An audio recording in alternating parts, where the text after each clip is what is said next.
The Joe Rogan Experience. Yo, you know what's great? What? Watch this shit on TV. This is my shit. Watch what on TV? The Food That Made America. Anybody watch that yet? No, what is it? Yo, Food Channel? No, it's maybe it's a History Channel or one of them stations. But they go into the Hershey Company, the Mars. Oh, is that the same people that did the Men That Made America? Yeah, yo. It's an A&E docuseries. I didn't see that one, Yo. but that one about the Men That Made America. Yeah. I gotta watch it. Go ahead. Yo, Did they cover Kellogg's? They covered Kellogg's, yo. Check out how Kellogg's start, yo. I got a story. I got a story for you. Didn't Tell know. the story about how. I got a here story it for is. you. Know why black people like Pepsi? But hold on, let him tell the Kellogg story because you're not even going to believe this. Okay, Kellogg started because he's just a doctor with a little, they call it sanitary, what they call it? Sanitarium. Yeah, is it sanitary? Is that what we had? Let's say I pronounce the words wrong whatever it sometimes. is. But anyway, he's a doctor, Yeah, right? sanitarium. There Okay, it is. sanitarium. Battle Creek Sanitarium. Yeah, so he's there, Nigga, I right? never knew that motherfucker named Kellogg.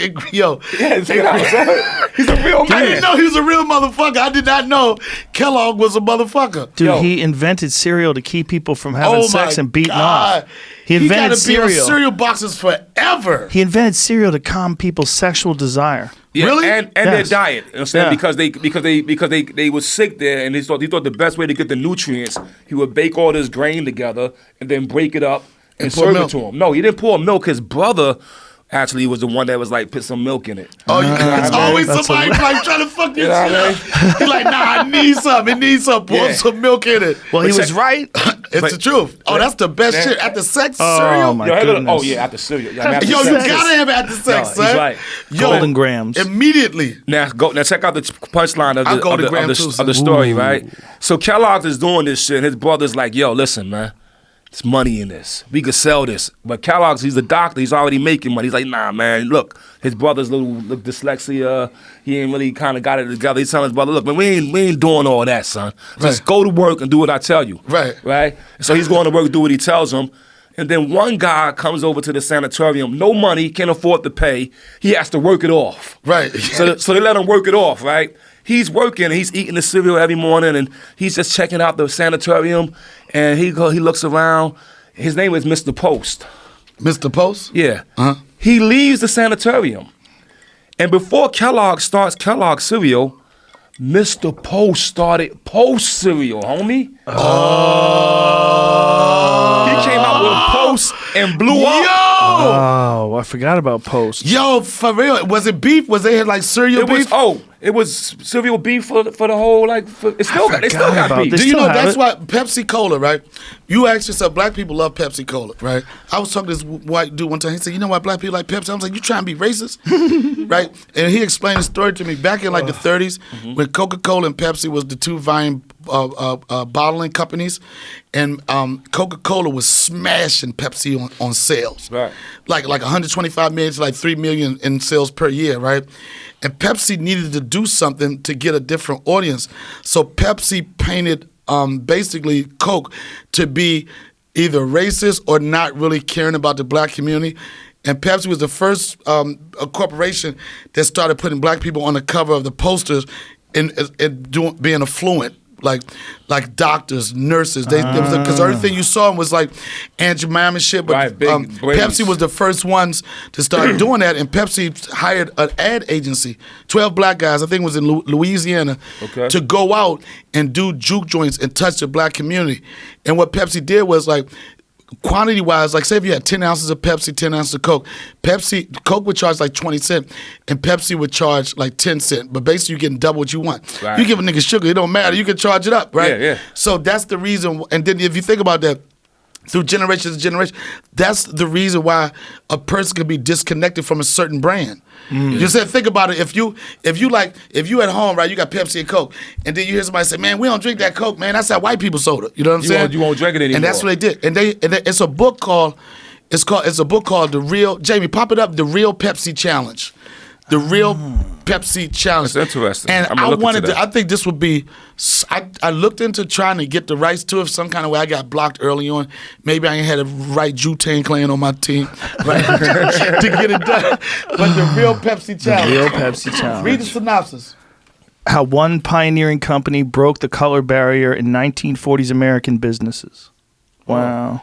And see that you wasn't seeing back then. You wasn't seeing posters of a working mom. You were just seeing like serving and stuff. And that's when. Is there an audio version of that book? I'll buy. I'm pretty sure it is. I gotta get it. But it's a great story. You could see you could just see, you read it, you could just see the outfits they was wearing. And like the Pepsi dudes, they was the Pepsi niggas. They had money to go throw parties and shit. Right. Do you know that they was like, they was turning pep it up. Yep. Pepsi it up, pep it up. Do you know that Coca Cola to this day is made with cocaine? Not to this day, I heard early on. No, to this day. They make it with cocaine. Yeah. They use coca leaves, and then they extract medical cocaine from that, and then there's a company that makes... Yep. There's a company that extracts it for them and makes medical cocaine, and they have coca leaves that are shipped to Coca-Cola to make Coca-Cola. There's a certain flavor that those coca leaves give it. No cocaine anymore. Right. But I thought it was the the original sugar. coca leaves. No, but there's a company that's connected to it that actually uses those coca leaves and extracts the medical. There is medical cocaine, like lidocaine. Yeah. They use it for different like surgeries and shit like that. Even in the that's true, right? Well, yeah, in the series, the food that made America, they go into Coca Cola. I can believe that. They can still buy Coke. And yo, he said, I'll drink mine. But the inventor of Coca Cola was hooked on Coke. Cocaine? No, another drug. Really? He was hooked on I forgot it. You can look it up, right? He's hooked on what's the other morphine. He's hooked on morphine, right? So he's trying to counter it. He's trying to counter himself with cocaine, basically. Oh my God, he's speedballing. But check it out. But the cocoa leaf, right? The cocoa plant is actually an African plant. You know what I mean? We always think of it as being Colombian and. So it's like coffee. How coffee all came from Ethiopia. It's that kind of party. And they go into it. And he makes cocoa. He makes the cocoa plant and a few other ingredients together, and he made Coca Cola. So he made a cocktail to sort of take off the morphine edge. Yeah, and the original formula is still unknown. For Coca Cola? I mean, can you imagine what it'd be like to buy popularized. Coca Cola when it had cocaine in it? You like crack. Wow. Yo, you like running through the streets, coked up on Coca Cola. This motherfucker's really thirsty. Nah, he lit right now. Can you imagine what that was? What was the decision? Like, when did they all get together and go, hey, we got to take the fucking cocaine out of Coca Cola? When did they get together and take that out? But I thought that they did it for people like with dental like issues with their mouth and stuff. I like thought pain that was and shit. Yeah, I that's thought what that was lidocaine is. Yeah, yeah, I thought that was the first. That's what? Lidocaine. Lidocaine. They use it in surgeries. Lidocaine. Yeah, when I had my deviated septum fixed, I had a broken nose. They straightened it out and they flood it with lidocaine to numb it.